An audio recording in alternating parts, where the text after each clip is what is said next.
Hey there YouTube, this is Roxor. I'm here to talk to you today about my game, Kingdom Hearts. So if you've seen the first review, you obviously know that this is not the long discussion about every single game. It's about one game individually, and we're going to start with Kingdom Hearts Uno, or just Kingdom Hearts.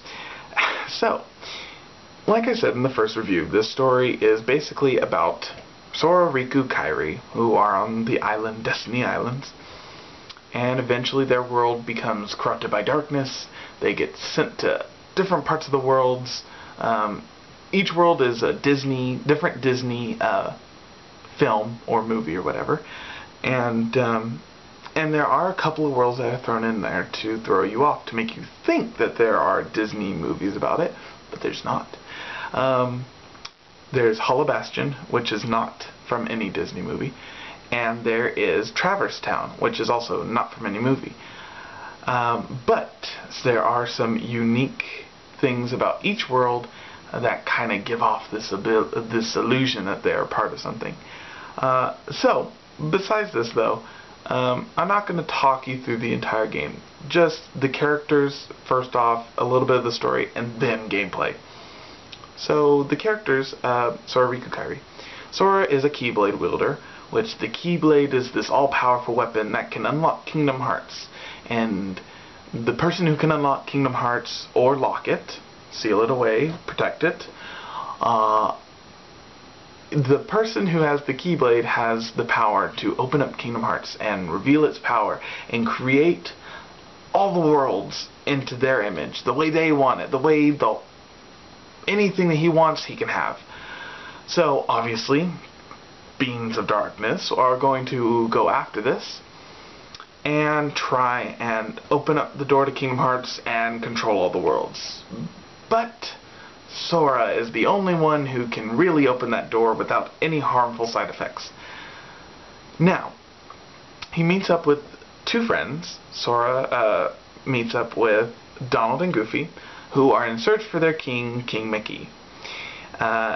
And don't tell me you don't know who Sora and Donald are, because that's going to really be sad. Donald is a magician who is basically your healer, and Goofy, who is your hard hitter, he's your guardian. So basically they're meant to protect you through this game and keep you alive, and so that you can protect the world and help them find the King Mickey. There are some bad guys in this, obviously. The bad guys are mainly these little creatures named Heartlesses. There's many different kinds of any kind of sorts. They're created from darkness, and the way that they work is they steal the heart of any being who really has a heart, and they corrupt it, turn it into darkness, and they create a spawn, in a sense. The more hearts that they collect, the bigger they become, and the more powerful they become. Which plays a part in the later stories as to the bigger they are, the more hearts they release. But that's a different story all in itself. Not what we're here to talk about today. So, Riku is another enemy who is, you believe, to be your best friend, except there's something wrong with him. He's been tricked by the evil witch Maleficent, who is from a Disney movie, and if you didn't know that, I'm very sad, because Maleficent is one of my favorites. From Sleeping Beauty, she is the main bad guy, girl. So, she has collected all the evil lowlifes from other worlds, Captain Hook, Oogie Boogie, Ursula from Little Mermaid. You know, she collects all of these bad guys in order to stop Sora, take the Keyblade, and open up Kingdom Hearts herself. But she also finds out later that there is an evil, dark kind of prince who's been roaming around these other parts of the castle. His name is Ansem. At least that's what he calls himself. He's kind of the leader of the Heartlesses, even though he's not really directly controlling them. He just kind of, well, he said that he created them, in a way. So, eventually, though, you get to this whole game, and it's something intricate, it's new, it's exciting, it's got all the intricate little things that Final Fantasy has always done. And to be honest with you, Final Fantasy was in a real downer ever since after 10. I mean, to be honest, 11 was not that great, and 12 was horrible. But this one does place Final Fantasy characters everywhere. Leon, Squall, Leonard, who is called Leon in this game. You have Yuffie, you have Wakka, you have, I mean, you just name it. Cloud. Cloud is in the game. Sephiroth is in the game. One of the hardest characters to fight. You have basically a ton of characters from any of your Final Fantasy games, and it's just awesome. You get to see not only Disney friends, but your Final Fantasy friends. And you get to see new Final Fantasy ideas that they've had. I mean, this entire storyline is something great. And especially if you love Final Fantasy, you're going to love this game. It's not as difficult as most because you get to go back and play other worlds and get certain things. So there's that little tidbit. Now, during gameplay, though, let me also say, you get a secret trailer at the end of the game if you collect every item, fuse every material into another item at least once, and let's see, I think you even have to complete Jiminy's Journal. I don't remember if that's in this one or not, if there's a completion of that. But either way, if you decide that you don't want to do all that, here's a little hint. Play the game at Critical, or Proud I should say.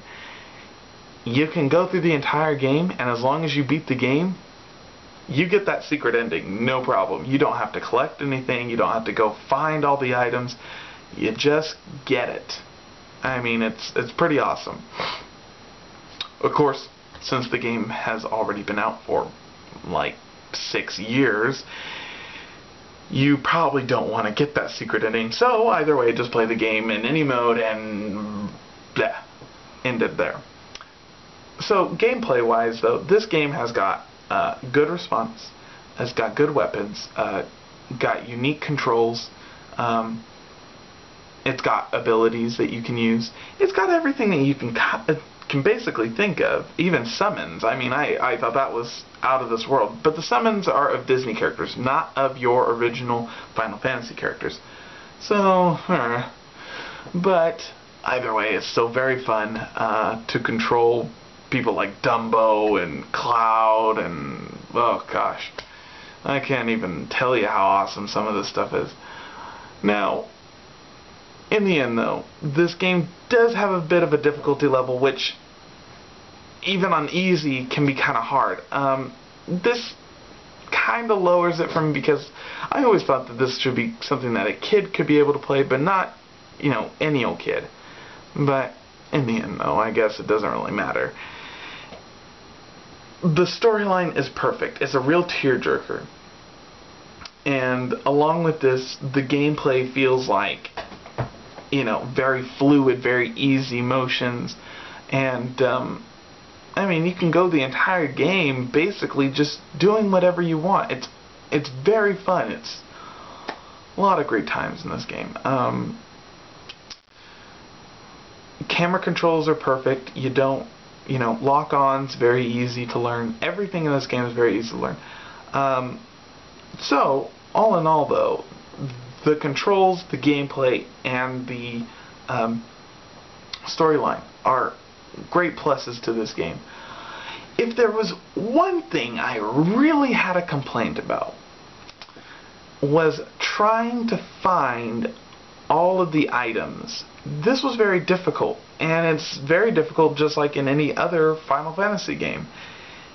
It gets to a point though where you have to find every single item to unlock the ultimate weapon, which, as everyone knows, they always want the ultimate weapon. But not only did you have to do that for Sora, but you had to do it for Donald and Goofy as well, and in the end it just kind of got very dull because you had to sit there and try and figure out where you left an item, and I don't believe even in the journal it even told you where any box items were. It did tell you where Trinity limits were, or Trinity abilities were, but it never told you where items were, so it kind of made the difficulty of the game increase at that level, or at that particular point. Other than that, though, I mean, it's a real great game. Or my score, I'd have to give it a solid A. You know, it incorporates everything that you could ever think of in a Final Fantasy game, along with some great Disney theatricals, and it sticks to their storylines very well. There's a few parts where it's hit and miss, but you should be able to understand it very well. Other than that, though, a wonderful game. So it's an A for me on this one. Not all of my Kingdom Hearts games are A, so don't worry. Just because I like the game doesn't mean I made them all A's. But if that isn't already the case, I mean, come on. Think about it. It's the first game. It's obviously going to be the best. So, it's got the best score so far. It's an A for me. So, leave your comments below. Let me know what you think. And if you have any questions at all, just let me know. I will be getting on to the next game, which will be Chain of Memories. So, talk to you later, YouTube. Bye-bye.